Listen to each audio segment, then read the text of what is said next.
So hey guys welcome to my new video र आजको यस भिडियोमा चाहिँ हामी गर्नेवाला छौँ रेसलमेनियाको म्याचहरूको प्रेडिक्सन। सो कसले जित्न सक्छ भन्ने बारेमा चाहिँ एक प्रकारको प्रेडिक्सन हामी गर्नेवाला छौँ। कुरा गरौँ अब फर्स्ट म्याचको चाहिँ जुन छ गन्थर भर्सेस जेउसोको र यो म्याचको कुरा गर्नुपर्दाखेरि चाहिँ सिङ्गल म्याच हुनेवाला छ जुन चाहिँ वर्ल्ड हेभिवेट च्याम्पियनसिपको हुनेवाला छ, हामीलाई थाहा नै छ। र अब कुरा गरौँ कि प्रेडिक्सनमा चाहिँ कसले जित्छ भन्ने बारेमा यसबारेमा चाहिँ अभियसली मेरो सोचाइमा चाहिँ भन्नुपर्दाखेरि चाहिँ गन्थर भर्सेस जेउसोको म्याचमा चाहिँ अब गन्थर भनेको हालको वर्ल्ड हेभिवेट च्याम्पियन भइहाले।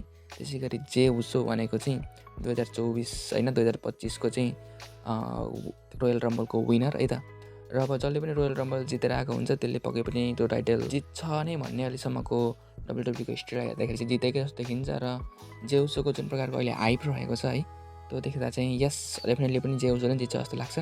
बट यो म्याच चाहिँ एकदम धेरै बवाल हुनेवाला छ बिकज जसरी जिमी युसोलाई गन्थरले अस्तिको जुन इभेन्ट थियो र कि स्म्याकडाउन कुनमा थियो त्यसमा चाहिँ खुन पारेर जेउसोको आँखै अगाडि त्यसरी भएको थियो जुन चाहिँ एकदम धेरै हेर्नको लागि पनि एकदम होइन आई क्याचिङ थियो है।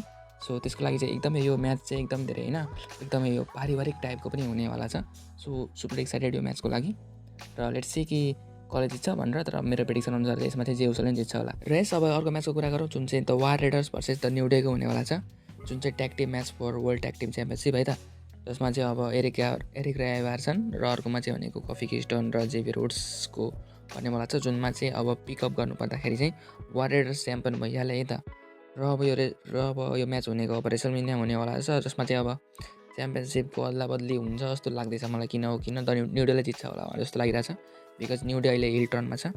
सो अब अर्को म्याचको कुरा गरौँ जुन चाहिँ रेमेक्सटोरियो भर्सेस एल ग्रान्डे अमेरिकानो हुनेवाला छ यो म्याच। सो एकदम धेरै सुपर एक्साइटेड। र यो म्याचको प्रेडिक्सन गर्नुपर्दाखेरि चाहिँ मलाई लाग्दैछ कि किन एल ग्रान्डो अमेरिकानोले जित्छ जस्तो लाग्दैछ। Let's see. र अब अर्को कुरा गरौँ जुन चाहिँ जेड कारगिल र नियोमीको हुनेवाला छ जुन चाहिँ एकदमै होइन बवाल हुनेवाला छ। यसको लागि म सुपर एक्साइटेड छु यो म्याचको लागि चाहिँ होइन। र एकजनालाई पिकअप गर्नुपर्दाखेरि चाहिँ किन नियोमीले जित्छ जस्तो लाग्दैछ मलाई यता। र अब अर्को प्रेडिक्सनको कुरा गरौँ जुन चाहिँ एले नाइट र जेकब फातुको हुनेवाला छ जुन चाहिँ डब्ल्युडब्ल्युई युनाइटेड स्टेट च्याम्पियनसिपको हुनेवाला छ जसमा चाहिँ अब पिकअप गर्नुपर्दाखेरि चाहिँ जेकब फातु अहिले एकदमै धेरै होइन हाइपमा। त्यही माथि अब एले नाइट त अब भइगयो होइन।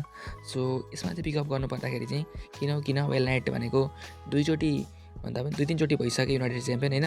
तर पनि अब मलाई लाग्दैछ कि जेकब फातु अगाडि ल्याउन खोज्दैछ होइन डब्ल्युडब्ल्यूले जेकब फातुलाई धेरै अगाडि ल्याउन खोज्दैछ। यसको लागि चाहिँ अब रेसलमेनिया जस्तो ठुलो इभेन्टमा चाहिँ मलाई लाग्दैछ कि युनाइटेड च्याम्पियनसिप चाहिँ जेकब फातुले जित्छन्। सो यो प्रेडिक्सनमा चाहिँ म जान्छु जेकब फातुतर्फ। र अब अर्को म्याचको कुरा गरौँ जुन चाहिँ एकदम धेरै मजा आउनेवाला छ टिफनी स्ट्राटन भर्सेस चार्लोट फ्लेयर जुन चाहिँ डब्ल्युडब्ल्यू वुमेन्स च्याम्पियनसिपको हुनेवाला छ है त। सो मलाई लाग्छ यसमा चाहिँ भनेको चार्लोट फ्लेयरले जित्छ जस्तो लाग्दैछ। र अब लास्ट म्याचको बारेमा कुरा गरौँ जुन चाहिँ मेन इभेन्टहरू रहेको छ रेसलमेनिया फर्स्ट नाइटको। यसमा चाहिँ the Roman Reigns tribal chief versus CM Punk best in the world versus Seth freaking Rollins है त जुन चाहिँ ट्रिपल थ्रेट म्याच हुनेवाला छ। सो एकदमै धेरै मजा आउनेवाला छ। जसरी अब सीएम पङ्कको म्यानेजरको रूपमा अहिले पल हेमनलाई राखिएको छ है त। एकैचोटि यो 2-3 हप्तामा त के भयो है एकदमै धेरै धमासान युद्ध भइरहेछ यिनीहरू तिनजनाको। र लेट्स सी कि कसले जित्छ भनेर। र अब तिनजनामा चाहिँ पिकअप गर्नुपर्दाखेरि चाहिँ रोमन रिन्स अब ट्राइबल चिफ होइन एकदमै छुट्टै एटिट्युड छ अहिले त है त यो 2-3 वर्षभित्रमा त। र अब उसले पनि जित्छन् जस्तो लाग्छ मलाई। अब सीएम पङ्क भनेको उनको कमब्याक भएको छ डब्ल्युडब्ल्यूमा अब 8-10 वर्ष भइसक्यो त्यसपछि कमब्याक भएको। र अब सीएम पङ्कले पनि हार्छ जस्तो लाग्दैन। त्यही माथि अब पल हेमन पनि उसकै साथ म्यानेजरको रूपमा होइन अब त उसकै अगाडि पछाडि कुद्ने मान्छे भइसकेका छन्। त्यसै गरेर अब सेथ रोलिन्सको कुरा गर्नुपर्दाखेरि चाहिँ सेथ रोलिन्स चाहिँ जित्दैन जस्तो लाग्छ मलाई। किन बट यो भनेको मेन इभेन्ट हो जे हुनसक्छ र नयाँ कमब्याक पनि हुनसक्छ जस्तो लाग्दैछ मलाई है त। केही नयाँ थिङ्स ह्यापन हुन्छ कि जस्तो लाग्दैछ बिकज मेन इभेन्ट हो रेसलमेनियाको है त जे हुनसक्छ। सो सुपर एक्साइटेड यो म्याचको लागि म एकदमै धेरै एक्साइटेड छु। र अब विनर पिकै गर्नुपर्दाखेरि चाहिँ कसलाई पिक गर्नु भन्दाखेरि चाहिँ म जान्छु चाहिँ रोमन रिन्सतर्फ है त। रोमन रिन्सतर्फ म 60% स्योर छु र सीएम पङ्कतर्फ म 40% स्योर छु। 40 होइन 30 राख्दिउँ न। र सेथ रोलिन्सतर्फ चाहिँ म मेरो 10% मात्रै छैन होप त्यति साह्रो छैन। सेथ रोलिन्स जस्तो मलाई त्यति साह्रो लाग्दैन। बट लेट्स चाहिँ मेन इभेन्ट हो जे हुनसक्छ कमब्याक पनि हुनसक्छ नयाँ अनुहारहरूको होइन नयाँ अनुहार भन्नाले लेजेन्डहरूको। सो लेट्स सी के हुन्छ के हुँदैन है त सुपर एक्साइटेड। ओके फर्स्ट नाइटको त हामीले कुरा गरिसक्यौँ। अब कुरा गरौँ नाइट 2को अप्रिल 20 को। यसमा चाहिँ अब पहिलो म्याच रहेको छ Iyo Sky versus Bianca Belair versus Rhea Ripley. Pickup गर्नु पर्दाखेरि चाहिँ कसले जित्छ जस्तो लाग्छ भन्दा मलाई चाहिँ बियाङ्का बेलेयरले नै जित्छ जस्तो लाग्छ बिकज ऊ भनेको रोयल रम्बल विनर हो 2025 को। सो लेट्स सी के कस्तो हुन्छ। त्यसै गरी अर्को म्याच रहेको छ वुमेन्स ट्याग टिम च्याम्पियनसिपको है त, जुन चाहिँ अब लिभ मोर्गन भर्सेस राक्वेल रोड्रिगेज। नाम पनि कस्तो खतरा छ।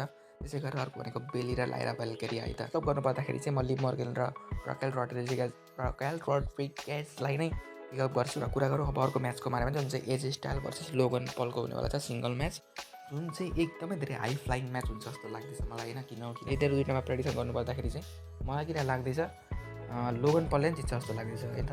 किनभने अब एज स्टाइल भनेको अलिक अब एज स्टाइलले पनि जित्नु सक्छ है त। यसो गरौँ न त एज स्टाइलको 40% र लोगन पलको 60% राख्थ्यो। त्यसै गरी अब अर्को म्याचको कुरा गरौँ जुन चाहिँ ब्रन ब्रेकर भर्सेस पेन्टा भर्सेस फिन ब्यालर भर्सेस डोमिनिक मिस्टेरियो। यिनीहरू चारजना मध्ये चाहिँ किन लाग्दैछ पेन्टाले जित्छ जस्तो लाग्दैछ कि फिन ब्यालरले। त्यसै गरी अब अर्को म्याचको कुरा गरौँ जुन चाहिँ डेमन प्रिस्ट भर्सेस ड्रू मैकेन्टायरको रहेको छ।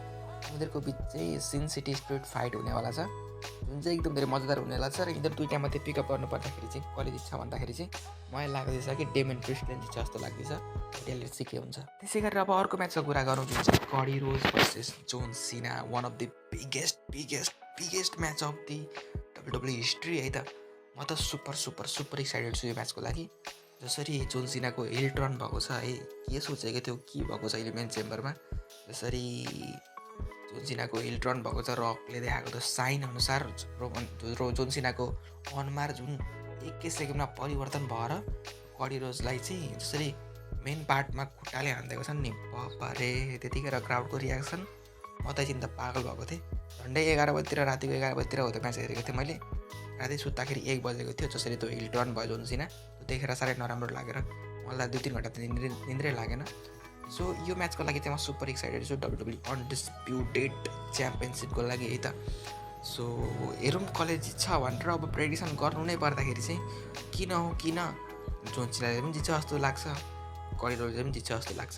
अब जोन सिनाको बारेमा कुरा गर्नु पर्दाखेरि चाहिँ अस्ति रोमा आएर कि स्म्याकडाउनमा आएर जोन सिनाले चाहिँ मैले जितेँ भने म यो च्याम्पियनसिपलाई चाहिँ घर लिएर जान्छु। यहाँ भनेको धेरै यसको यो के भन्छ यसलाई धेरै हेपियो, यसको धेरै यो के अरे टोए बनाइयो भन्ने टाइपको पनि थियो है त। धेरै बच्चाहरूले खेलाउने जस्तो टाइपको बनाइयो। यसलाई म च्याम्पियन भएर लिएर जान्छु भनेर भनिएको छ, जुन चाहिँ एकदमै असान्दर्भिक लाग्यो है त। कसरी अब कसैले च्याम्पियन बेल्टलाई लिएर जान्छ त होइन। च्याम्पियन बेल्टै लिएर गयो भने त अब म्याच चाहिँ के रिजनले हेर्नु त है त। एक प्रकारले राइभलरी त पर्नु पऱ्यो नि त, बेल्टको लागि त पर्छ आखिर है त। सो यो चाहिँ अलिकति अल्टर कुरा लाग्यो। त्यो देख्दा चाहिँ जोन सिनाले जित्दैन कि जस्तो पनि लाग्छ। बट अब हिल टर्न भएको छ यत्रो समयपछि, जसमा चाहिँ अब रेसलमेनिया जस्तो बिग इभेन्टमा जोन सिनाको अब फेयरवेल टुर पनि हो लास्ट रेसलमेनिया 2025 लास्ट भनेर अस्ति नै 2024 को मनी इन द ब्याङ्कमा आएर भनेका थिए।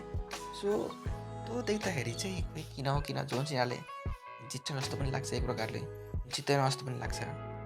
अब कडी रोजको 1 वर्ष हुन आँटेको छ च्याम्पियनसिप जितेको, कडी रोजले हार्छ जस्तो पनि लाग्छ। फेरि एक प्रकारले हेर्दाखेरि अझै उसको आइ बढाउन जित्छन् कि जस्तो पनि लाग्छ। सो एकदमै के भन्छ यो भन्नै नसकिने टाइपको छ क्या, 50-50 छ जस्तो लाग्छ मलाई।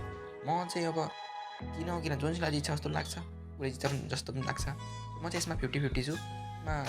नयाँ कमब्याक पनि हुनसक्छ बिकज अब रकको पनि त्यसमा इन्भल्भ हुनसक्छ है त। र कुनै हाइप अनुसार चाहिँ स्टोन कोल्ड पनि आउने कुरो पनि छ।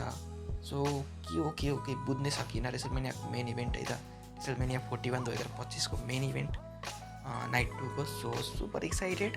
र अब दुईजना मध्ये एकजनाले नै पिकअप गर्नै पर्ने हुँदाखेरि चाहिँ 17 चोटि जितेर चाहिँ जोन सिना चाहिँ च्याम्पियन हुन्छन् जस्तो लाग्दैछ।